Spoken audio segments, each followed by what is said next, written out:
hanyoyi 10 waɗanda za a gafarta maka zunubanka a cikin minti 10. Wannan shine taken hutubar mu na yau, hanyoyi guda 10 wanda za a gafarta maka zunubanka a cikin minti 10. Ku saurare ni zuwa ga jin waɗannan hanyoyi ɗaya bayan ɗayansu. Allah maɗaukakin sarki ya ba mu ikon aikata su da ni da ku gabaki ɗaya. Hanya ta farko, hadisi ya tabbata manzon Allah tsira da amincin Allah su tabbata a gare shi yake cewa ma alal ardi ahadun, babu wani mutum a doron ƙasa ya ƙulu wanda zai buɗi baki ya ce la ilaha illallah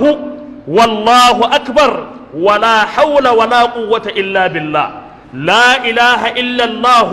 wallahu akbar wala hawla wala quwwata illa billah. Babu wanda zai buɗi baki ya faɗi wannan in ji manzon Allah tsira da amincin Allah su tabbata a gare shi, ya ce face sai an kankare masa zunubansa ga baki ɗaya, walau kanat mithla zabadil bahari, ko da a ce zunuban ta kai yawan kumfan teku yawa, manzon Allah sallallahu alaihi wasallam ya ce sai an kankare ta. Dan Allah ɗan adam, dan Allah ya kai musulmi, dan Allah ya kai bawan Allah da kake sauraro na, ya za a yi ba za ka iya karanta wannan addu'ar a cikin minti 10 ba? La ilaha illallah wallahu akbar wala hawla wala quwwata illa billah. Manzon Allah ya ce duk mutumin da ya karanta wannan addu'ar sau ɗaya a cikin yini sai an kankare masa zunubansa gaba ɗaya, ko da yawansu ya kai yawan kumfan teku. Allah ya gafarta mana da ni da ku gabaki ɗaya. Wannan hadisi ya zo a cikin sahihul jami na Muhammad Nasiruddin Albani, nambar hadisi na 5636. Allah ya bani ikon aikatawa da ni da ku gabaki daya. Hanya ta biyu da ake gafarta wa mutum zunubai gaba daya a cikin minti 10,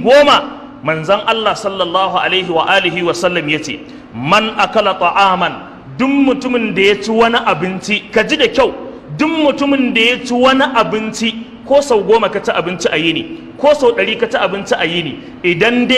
ka kammala za ka karanta wannan addu'ar da za mu faɗa, manzon Allah sallallahu alaihi wa alihi wa sallam yace za a kankare maka zunubanka gabaki daya. Manzo Allah yace man akala ta'aman thumma qala alhamdulillahi alladhi at'amani hadha at-ta'am wa razaqanihi min ghairi hawlin minni wala quwwa ghufira lahu ma taqaddama min dhanbihi. Wanda di ya ci wani abinci a doron ƙasa, musulmi ya zauna ya yi bismillah ya ci abinci, sannan ya ce alhamdulillahi alladhi at'amani hadha at'am, na gode wa Allah wanda ya azurta ni da wannan abinci, wa razaqanihi min ghairi hawlin minni wala quwwa, kuma ya azurta ni da hi ba tare da ƙarfi ko dabara ta ba. Manzon Allah sallallahu alaihi wasallam ya ce sai an kankare masa zunubinsa gabaki daya. Ya kai bawan Allah, abinci ka ci wanda shi kansa ni'ima ne, amma ga ni'ima kan ni'ima shine bayan ka ci ka gode wa Allah, sai Allah ya ce a dalilin godiya da ya a gare mu ku zafe masa zunubansa gabaki daya, ku goge fayil ɗinsa da ya dankaro zunubansa gabaki daya, saboda godiya da kai ga Allah subhanahu wata'ala. Mutanenmu nawa ne, bayin Allah nawa ne, musulmi nawa ne zai zauna ya ci abinci, zai tahi yana fito, yana waƙar ɗan ibro, yana waƙar kaza, babu abin da ya dame shi da godiya ga Allah. Balma idan ya zo cin abincin, idan ba ka yi wasa ba ko bismillah ba zai yi ba, kuma haka zai tahi daga kan abincin bai gode wa Allah ba, ya ci tare da shaidanu, ya saba wa sunnar manzon Allah, sannan ko bai samu gafara da zunubansa da yake aikatawa a cikin rayuwarsa ba. Allah maɗaukakin sarki ya kiyaye ni da ni da ko gabaki ɗaya. Wannan hadisi ya zo a cikin sahihul jami, nambar hadisi na 6086. Hanya ta uku daga cikin hanyoyi guda 10 da ake gafarta wa mutum zunubansa a cikin minti 10, manzon Allah tsira da amincin Allah su tabbata a gare shi yace duk mutumin da ya zo saka kayansa na sakawa, riga ne ko wando, babbar gara ne malin singileti ne ka zo sakawa, gajeren wando ka zo sakawa, duk wani nau'in tufafi da Allah ya hore maka, ka fito daga wanka za ka fita kasuwa ko ofis da safe, za ka sanya tufafinka, sai ka buɗu baki ka ce alhamdulillahi alladhi kathani hadha thawba wa razaqanihi min ghairi hawlin minni wala quwwa ghufira lahu ma taqaddama min dhanbihi wa ma ta'akhkhar. Na gode wa Allah wanda ya azurta ni da wannan tufafin da nake sakawa, ya azurta ni ba tare da ƙarfi ko dabara ta ba. Manzon Allah sallallahu alaihi wa alihi wa sallam yace za a gafarta maka zunubanka gabaki daya. za a kankare maka zunubanka gabaki daya a dalilin wannan addu'ar saboda sanya tufafin nan da kai. Wannan hadisi hima ingantacce ne, ya zo a cikin sahihul jami'. Hanya ta hudu daga cikin hanyoyi guda 10 wanda ake kankarewa mutum zunubai, ake yafe masa zunubansa, ake tsunduma shi a cikin aljanna sakamakon aikin alkhairin da ya aikata da addu'ar da yayi. Manzon Allah tsira da amincin Allah su tabbata a gare shi yace man qala subhanallahi wa bihamdihi subhanallahi wa bihamdihi subhanallahi wa bihamdihi fi yawmihi mi'ata marra, a cikin yini ka faɗa sau 100 huttat khatayahu, za a kankare ma zunubanka gabaki ɗayansu, ba za a rake ko kwaya ɗaya ba. Wannan hadisi ingantacce ne, Imam Muslim ya rawaito shi a nambar hadisi na 269. Subhanallahi wa bihamdihi kalma ce kalilan, yasa a wani hadisi manzon Allah sallallahu alaihi wasallam yace kalimatani khafifatani ala lisani thaqilatani fil mizani habibatani ila rahmani subhanallahi wa bihamdihi subhanallahi alazim. Manzo Allah ya ce kalmomi guda biyu masu saukin fada akan harshe, amma fa gasu da nauyi akan mizani idan an dora su, sannan kuma babu kalmomin da Allah yake so ya ji an furta su a duniya sama da su, shine subhanallahi wa bihamdihi subhanallahi alazim. Subhanallahi wa bihamdihi subhanallahi alazim. Ya subhanallah, ka duba kalmomi masu sauki daga gurin manzon Allah, ka duba addu'o'i masu saukin faɗa daga gurin manzon Allah, amma shaidan yayi wasa da kwakwalanmu, yayi wasa da tunaninmu, ya wargaza mana sha'aninmu, ya lalata mana al'amuranmu, mun wayi gari ba ma aikata ko kwaya ɗaya daga cikinsu. Shaidan ya yaudari zukatanmu, idan ban da waƙoƙin banza da maganganun banza da gulmace-gulmacen banza da taɗin banza da hirar banza, babu abin da muka saka a cikin rayuwarmu, a guraren mazauninmu, a guraren kasuwancinmu, a ofisoshinmu, a guraren aikinmu, babu abin da muke yi sai cin naman mutane, sai gulmar bayin Allah, sai zagin bayin Allah, sai faɗin maganganun da ba su da gaira balle dalili a cikin al'amuranmu. Gaba ɗaya addu'o'i gajeru, kamar manzon Allah ya zayu a zamaninmu, ya ga cewa mutane ba sa son abu mai yawa wanda zai kuntata musu, annabi ya dinga faɗin kalmomi gajeru wanda suke da lada dankare makare a cikinsu wanda yake mai yawan gaske. Allah maɗaukacin sarki ya bani ikon karantawa da ni da ku gabaki ɗaya. Hanya ta 5 daga cikin hanyoyin da ake samun kankaruwar zunubai a cikin minti 10 a kankare ma zunubanka gabaki ɗaya, hanya ce wadda manzon Allah sallallahu alaihi wa alihi wa sallam ya faɗa cewa duk mutumin da ya faɗa a bayan sallarsa ta farilla, man qala dubura kulli salatin subhanallahi 33 walhamdulillahi 33 wallahu akbar 33 wa qala tamamul mi'a la ilaha illa Allah wahdahu la sharika lahu lahul mulku wa lahul hamdu wa huwa ala kulli shay'in qadir. Duk wanda ya faɗi waɗannan, ya subhanallahi 33, yayi walhamdulillahi 33, yayi wallahu akbar 33, a cikin ciko na ɗarin yace la ilaha illallah wahdahu la sharika lahu lahul mulku wa lahul hamdu wa huwa ala kulli shay'in qadir. Manzon Allah sallallahu alaihi wa alihi wa sallam yace duk zunubansa gabaki ɗaya an yafe mishi. Duk abin da ya aikata wa Allah, Allah ya yafe. Duk kasassabar da yawa Allah, Allah baya kallanta. Da zai mutu a wannan daren babu inda ya cancanta a saka shi in ba jannatul firdausi ba. Wannan hadisi Imam Muslim ya rawaito shi a nambar hadisi na 597, hadisi ne ingantacce. Hanya ta hida ya ku bayin Allah daga cikin hanyoyi guda 10 wanda ake gafarta mutum zunubansa a cikin minti 10, manzon Allah sallallahu alaihi wasallam yace man qala hina ya'awi ila firashihi, duk mutumin da ya zo shimfidarsa zai kwanta, kafin ya kwanta ko bayan ya kwanta sai ya buɗi baki ya ce la ilaha illallah wahdahu la sharika lahu lahul mulku wa lahul hamdu wa huwa ala kulli shay'in qadir la hawla wa la quwwata illa billahi al-aliyyil azim subhanallahi walhamdulillahi wa la ilaha illallah wallahu akbar huttat khatayahu wa in mata fi laylihi mata maghfuran alayhi wa huwa min ahli al-janna. Manzon Allah sallallahu alaihi wasallam yace duk mutumin da yazo kwanciya bacci sai ya karanta wannan addu'a, gaba ɗaya zunubansa an yafe masa, sannan kuma ya kwanta a matsayin wanda aka gafarta wa zunubansa. Annabi ya ce da tsautsayi zai sa a wannan daren ya mutu bai tashi ba, kana min ahli jannati, sunansa dan aljannar firdausi. Wannan hadisi ya tabbata a cikin sahihu targhib, nambar hadisi na 600 da kwaya 7 daidai. Hanya ta 7 jama'a daga cikin hanyoyi guda 10 wanda manzon Allah tsira da amincin Allah su tabbata a gare shi ya bayyana mana cewa ana gafarta zunuban mutum koda a cikin minti 10. Hina yasma'ul mu'adhdhinu, lokacin da ka ji kiran sallar mai kiran sallah, Allahu akbar har zuwa ƙarshe, bayan da ka bi kiran sallar da yake faɗa gaba ɗaya har zuwa ƙarshensa, sannan sai ka ce ashhadu an la ilaha illallah wahdahu la sharika la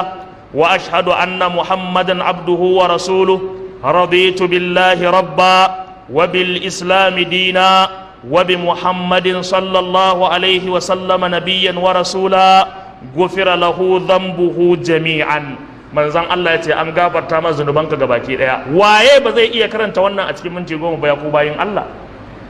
Waye ne ba zai iya karanta wannan addu'ar a cikin minti 10 ba ya ku bayin Allah? Wane ne ba zai iya karanta ɗaya daga cikin waɗannan addu'o'i a cikin minti 10 ba ya ku bayin Allah? Manzon Allah ya ce kowace ƙwaya ɗaya daga cikin waɗannan addu'o'in da ka ji, idan ka karanta su gabaki ɗaya an yafe maka zunubanka gabaki ɗaya. Wannan hadisi Imam Muslim ya rawaito shi ma hadisi ne ingantacce a nambar hadisi na 386 daidai ya rawaito wannan hadisi.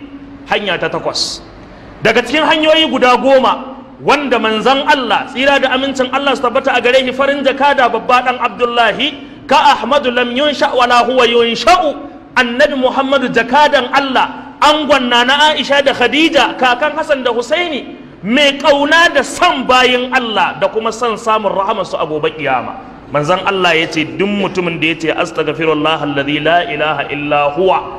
astaghfirullah alladhi la ilaha illa huwa al-hayyul qayyum wa atubu ilayhi gufira lahu dhanbuhu, an gafarta masa zunubansa gabaki daya. astaghfirullah alladhi la ilaha illa huwa al-hayyul qayyum wa atubu ilai. Manzo Allah ya ce kana faɗin wannan an gafarta maka. Ya kai bawan Allah, ya za a yi ba za ka iya karanta wannan a cikin minti 10 ba? Hanya ta 9 hadisi ya tabbata daga sahabi Abdullahi dan Umar, Allah madaukakin sarki ya ƙara masa aminci da yarda, ya haɗa mu da shi a cikin jannatul firdaus. Abdullahi dan Umar yake cewa manzon Allah tsira da amincin Allah su tabbata a gare shi ya ce, man dakhala suqa, wanda duk yayi sammako ya fita ya shiga kasuwa, da ya shiga kasuwar faqala, sai ya buɗi baki yayi addu'ar shiga kasuwa yace la ilaha illallah wahdahu la sharika lahu lahul mulku wa lahul hamdu yuhyi wa yumitu wa huwa ala kulli shay'in qadir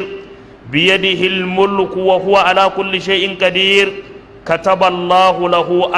ألف حسنة ومحى عنه ألف سيئة ورفع له ألف درجة وبنى له بيتا في الجنة. رواه الترمذي وأحمد والحاكم. صحابي عبد الله بن عمر الله مدوكاكين سركي هذا مده الجنة yace manzon Allah tsira da amincin Allah su tabbata a gare shi yace duk mutumin da yazo zai shiga kasuwa, ya sa kafarsa a kasuwa ko yana shirin shiga kasuwa, sai ya karanta wannan addu'a sai ya ce la ilaha illallah, babu abin bautawa da gaskiya sai Allah, wahdahu la sharika lahu, ba shi da abokin tarayya, shi kadai ne ake bautawa, lahul mulku wa lahul hamdu, godiya da yabo sun tabbata gare shi, yuhyi wa yumitu, Allah shi ke kashewa shi ke rayawa, wa huwa hayyul la yamutu, Allah shi rayayye ne baya mutuwa, biyadihi alkhairu, duk gaba ɗayan alheri ya tabbata a hannun Allah subhanahu wa ta'ala, wa huwa ala kulli shay'in qadir, Allah mai iko ne akan duk wani abu da ka sani na rayuwa na yau da gobe da na har abadan abidina, na duniya da na lahira gabaki ɗaya. Manzan Allah ya ce kataballahu lahu alfa hasana, za a rubuta masa lada 1000 sau 1000 miliyan 1, za a rubuta mar lada 1000 sau 1000 guda miliyan 1 kenan. Wa maha anhu alfa sayyi'a, za a goge masa zunubi 1000 sau 1000 guda miliyan 1. Wa rafa'a lahu alfa daraja, za a ɗaukaka darajarsa da ƙimarsa da martabarsa 1000 sau 1000 guda miliyan 1. wa bana lahu baitan fil janna, kuma Allah zai gina masa katafaren gida a cikin aljannar firdausi. Wannan hadisi Imam Tirmidhi ya rawaito shi, haka al-Imam Ibn Majah ya rawaito shi, haka al-Imam Ahmad ibn Hanbal ya rawaito shi, al-Imam al-Hakim an-Naisaburi ma ya rawaito shi, Muhammad Nasiruddin Albani ya inganta shi a cikin littafinsa Sahihul Jami a nambar hadisi na 6231, yace hadisi ne kyakkyawa mai inganci. Idan kai aiki da shi, Allah madaukakin sarki zai rubuta maka waɗannan abubuwan guda uku: a gafarta ma zunubai 1000, a rubuta maka lada 1000, a ɗaukaka darajar ka 1000. Kana shiga kasuwa kawai ka karanta wannan, ɗan kasuwa ne kai, mai sai da kaza ne kai, sefa ne ka je yi, ka je sayayya ne, ka je sari ne, ko menene zai kai ka kasuwa, ka karanta wannan addu'ar a lokacin da za ka shiga. Manzon Allah sallallahu alaihi wasallam yace za a ɗaukaka darajar ka 1000, za a rubuta maka lada 1000, za a goge ma zunubai 1000, kuma Allah zai nemi wani guri a cikin aljanna ya dankara ma katafaren gida a jira ka sai ka je ka higa cikinsa. Hadisi ingantacce Imamu Ahmad ya rawaito shi. Ya kai bawan Allah, wannan addu'ar ne ba za ka iya karanta ta a cikin minti 10 ba? Da wannan ne za mu gane irin asarar da muke tafkawa, da irin tasgaro da muke samu, da irin matsaloli da muke samu. Ga albarkatai suna kiran mu, ga harsuna suna kiran mu, ga hadisai suna daka mana tsawa, ga ayoyi suna jan hankulan mu dangane da neman gafara. Sannan a wani lokaci ga zunubai niki-niki a gadon bayanmu, amma ba ma iya neman gafara da rahamar Allah subhanahu wa ta'ala. Mun yaudaru da cewa ai mu musulmai ne kawai, mun yaudaru da cewa ai muna sallah kawai, mun yaudaru da cewa ai muna azumin Ramadan, mun yaudaru da cewa ai muna kaza. Lalle waɗannan ayyuka ne wanda suke ayyukan alkhairi, kuma ayyuka ne wanda suke sama mutum rahama, amma ka sani cewa tare da annabi ya san wancan, Allah maɗaukakin sarki ya san waɗancan, amma ya ce idan muka karanta waɗannan Allah maɗaukakin sarki zai mana gafara. Kuma tare da waɗannan zunuban, tare da waɗannan abubuwan da muke aikatawa, amma ka samu mutanenmu ba sa aikata irin waɗannan addu'o'i. Duk biyayyarka ga Allah, duk da'arka ga Allah, duk yawan sallarka, duk yawan azuminka, duk yawan qiyamul lailinka, duk yawan karatun qur'aninka, duk yawan sadakarka ko kyautarka, duk yawan agazawa bayin Allah ko addini, baka kai manzan Allah tsira da amincin Allah su tabbata a gare shi ba. Amma ga hadisi can na al-Aghar ibn Yasar al-Muzani yace manzan Allah sallallahu alaihi wa sallam yana neman gafarar Allah a yini sama da sau 100, yana neman gafarar Ubangiji subhanahu wa ta'ala, tare da cewa ya fi kowa jin tsoron Allah, shi ne ma shugaban masu tsoron Allah, ya fi kowa tausayi, shi ne ma shugaban masu tausayi ga baki ɗaya, ya fi kowa sadaka, shi ne ma shugaban masu sadaka, ya fi kowa kyauta, shi ne ma shugaban masu kyauta ga baki ɗaya, ya fi kowa sallah, shi ne shugaban masallata, shi ya zo da sallar ma ga baki ɗaya, ya fi kowa azumi, shi ne shugaban masu azumi ga baki ɗaya, ya fi kowa duk wani aiki na addini da ka sani a duniya. Amma manzan Allah sallallahu alaihi wasallam yana neman gafarar Ubangiji. Ya aka yi na yaudari kaina, ya aka yi kai yaudari kanka, ya aka yi muka yaudari kanmu, ya aka yi suka yaudari kawunansu, suka ɗauka cewa Allah ya yafe musu don haka ba sa neman gafararsa. Faqultu astaghfiru rabbakum innahu kana ghaffara yursilis samaa alaikum midrara wa yumdidukum bi amwalin wa banina wa yaj'al lakum jannatin wa yaj'al lakum anhara ma lakum la tarjuna lillahi wa qara wa qad khalaqakum atwara. Allah madaukakin sarki ya yafe mana, ya gafarta mana da ni da ko gabaki daya. اللهم اعز الاسلام والمسلمين واذل الشرك والمشركين ودمر اعداءنا اعداءك اعداء الدين وانصر عبادك المؤمنين الموحدين برحمتك يا ارحم الراحمين يا رب العالمين يا ذا الجلال والاكرام يا من له ملكوت كل شيء وهو على كل شيء قدير يا حي يا قيوم برحمتك نستغيث يا الله دم masu neman addu'a Allah ka biya musu bukatun su na alkhairi, ya Allah ka yafe mana zunubanmu, ya Allah ka kankare mana zunubanmu, ya Allah ka sa aljanna ta zamanto makomar mu, ya Allah ka saita mana zukatanmu akan da'a gare ka, ya Allah ka saita mana halluwanmu akan da'a gare ka, Allah ka saita mana kafafunmu su zamanto masu da'a gare ka, ya Allah ka saita bakunanmu akan maganganun da kake so, kake kauna kuma kake yarda da su, ya Allah ka saita mana hannayenmu akan yin abin da kake so, ya Allah ka haramta wa cikkunan mu cin abin da baka yarda da shi ba, ya Allah ka haramta wa harsunan mu faɗin abin da baka yarda da shi ba, ya Allah madaukakin sarki ka gafarta mana zunubanmu, Allah ka biya mana bukatunmu na alkhairi, ya Allah ka shirye da matasanmu, Allah ka shirye da 'yan matanmu, Allah duk wanda yake wannan guri da wanda bai zo ba, da wanda ya zo, da wanda ya faɗa da wanda bai faɗa ba, ya Allah muna da bukatu na alkhairi, Allah ka biya mana, Allah ka zauna da mu a wannan ƙasa lafiya, ya Allah wannan shugaba namu Allah ka sa masa albarka cikin shugabancinsa, Allah Allah ka taimake shi akan abin da yake yi. Duk abin da ya sa a gaba na alkhairi Allah ba zai iya ba sai ka isar masa. Allah ka isar masa ya Allah. Ya Allah duk abin da yake so yayi na alkhairi Allah ba zai iya yi ba sai ka sa mara hannu. Allah ka saka masa hannu ya Allah. Ya Allah duk abin da yake so ya aiwatar na ci gaban ƙasa da ci gaban al'umma ba zai zartu ba sai ka zartar masa. Allah ka zartar masa da abubuwan da ya niya na alkhairi ya Allah. Ya Allah yan bakin ciki da yan gulma da yan gulsus da yan gulmawiya da yan gulunguluma da yan shan kafa da yan taɗi kafafu da wanda suke so sai sun ja mana matsala a wannan ƙasa Allah ka durkusar da su. Allah ka hana su sakat. Allah kar ka ba su nasara.